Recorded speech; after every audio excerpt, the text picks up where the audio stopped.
Hi folks, welcome back to Physics with Captain Rod. The purpose of this video is to um, describe Newton's theory of gravity for you. So first I want to talk a little bit about the story. Everybody's probably heard the story about Newton watching the apple fall in the orchard, or I guess in some versions it hits him in the head. And you know, how much truth there is to that story, I don't know. But basically the story goes like this, that Newton observed this apple fall. And I've done some snapshots here, and it's important to realize something about these snapshots. Again, this is what we call motion diagram.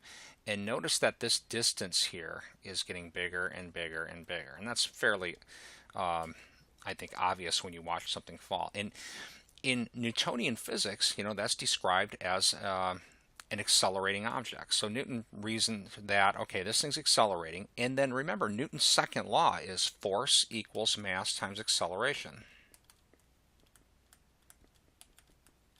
So in Newton's theory, or in Newton's second law, in order to have an acceleration, you must have some sort of force for it. And that force is, he coined the gravitational force.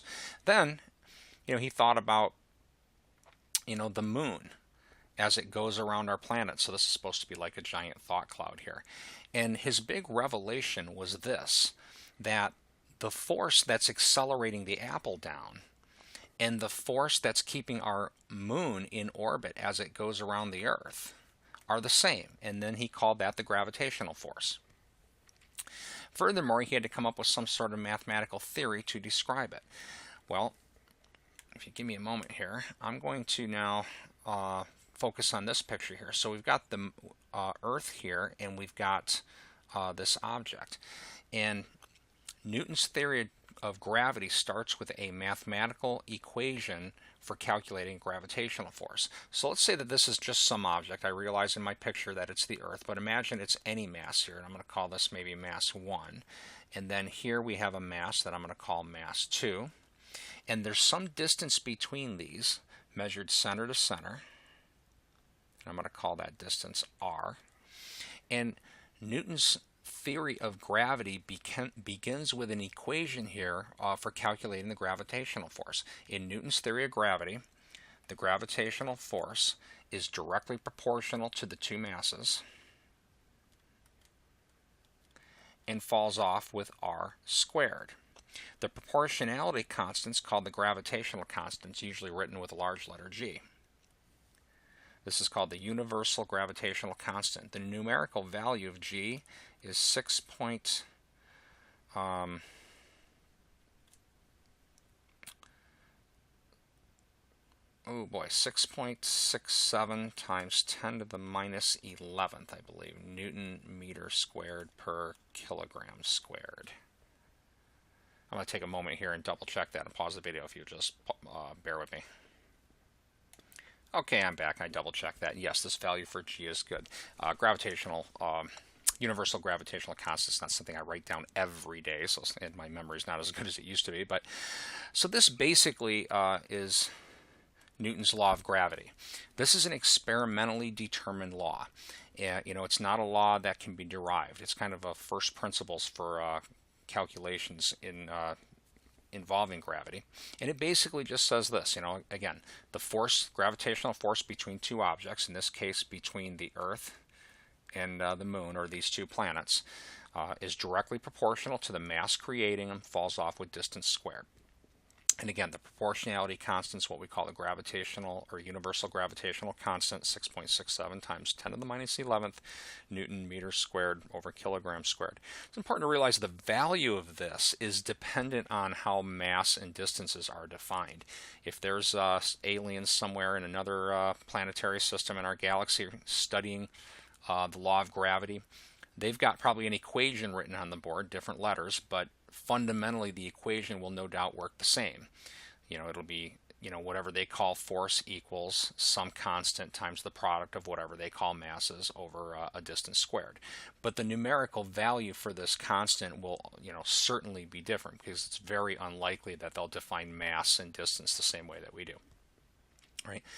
Now the gravitational force, this is how the gravitational force is calculated in general. So getting back to the apple, if I were to look at the gravitational force on this apple, Now, usually early on in physics, we say that that's equal to mg, where g has a value of 9.8 meter per second squared. Well, you can also calculate that force by, Newton's theory of gravity.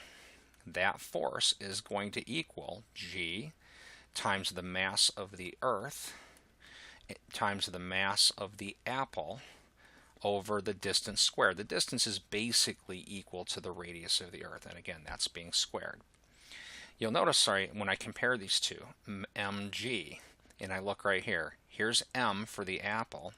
This right here must work out to have a value of g, 9.8 meter per second squared, and it does. Now, while I'm at it, I like to think of gravity not as an acceleration, but I like to think of it as an example of what's called a vector field. Gravity, this 9.8 meter per second squared in early physics classes, it's usually taught as an acceleration, but it's really, I think, better thought of as what's called the gravitational field strength. If I were to define what's called the gravitational field can be defined as force per unit mass. And at the surface of the Earth, if I were to calculate these values, g times mass of the Earth over r squared, you get a value of 9.8, and the meter per second squared is a perfectly acceptable unit. But if you actually work it out, that's equivalent to 9.8 newtons per kilogram. So I think I want to keep this video somewhat short. And again, I'll make other videos for talking about Newton's law of gravity, but I think this is enough for now. Big thing is this equation right here. Newton's theory of gravity basically starts with this. This is how the gravitational force is calculated, whether you're talking about the weight of this apple, the weight of this person, the force between the moon and the Earth. This is how the force between any two masses is typically calculated. For that matter, we could calculate a gravitational force of attraction between Newton himself and the apple. That would be an attractive force. If I drew it in the picture, it would be to the right on the apple and to the left on Mr. Newton here. But what would happen is that force is so small that it's basically not measurable. When we take a look at this g, and you'll notice this has a value of around 10 to the negative 11th power. Well, an apple is certainly less than a kilogram, and Isaac here is probably less than 100 newtons, or I'm sorry, 100 kilograms. This thing right here, by the time you multiply it all out, if you're talking about people or cars or even buildings, small things, this thing's going to have, values like 10 to the minus 8th, 10 to the minus 9th newtons, depending on the case, whether you're talking about a person or a building or whatnot. But again, there are gravitational forces between Mr. Newton and the apple, or the apple and the tree, or Mr. Newton and the tree, or Mr. Newton and maybe his cell phone here. But these forces are just so small that they're not significant. Normally when you're talking about calculating gravitational forces, at least one of the objects is usually planetary size and scale. So for example, when I calculated the force between the apple and the Earth, again, one of these masses was planetary size. So anyway, this is just meant to be an introduction to Newton's law of gravity. I'll go ahead and write up some examples of this. Hope this video helps. Have a great day.